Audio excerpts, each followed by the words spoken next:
তাহলে বাহিরটা কাঁটাযুক্ত না, চামড়াটাও মোটা, ভেতরে কি রসালো নরম মিষ্টি জাতীয়, ঠিক না?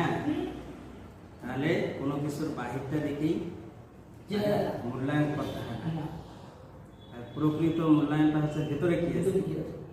এই জন্য মানুষের মধ্যেও যদি ওই বেটে লম্বা, কান ফাটা, নাক ফাটা, ঠোঁট মোটা, মানে মানুষের মধ্যেও বিভিন্ন ইয়ে থাকতে পারে, কিন্তু মূল্যায়ন হবে তার অন্তরে তাকওয়া আছে কি, চরিত্র, এটার উপরেই মূলত হচ্ছে ওই ব্যক্তির সম্মান বৃদ্ধি হবে আল্লাহর কাছে। এটা একটা এই কারাউদের একটা শিক্ষা।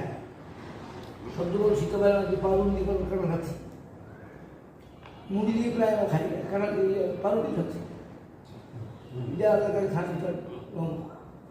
আর এইটার যে কোনো জিনিস খাওয়ার নিয়ম হচ্ছে বিসমিল্লাহ বলে শুরু করতে হবে, আর খাওয়ার শেষে আলহামদুলিল্লাহ বলতে হবে, আর মানে যে পাশে বসবে সেই পাশ থেকেই খেতে হবে।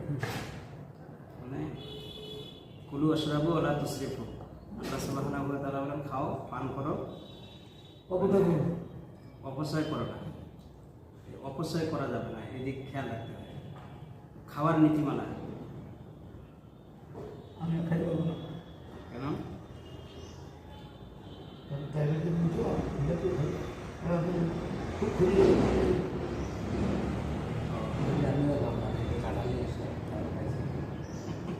alhamdulillah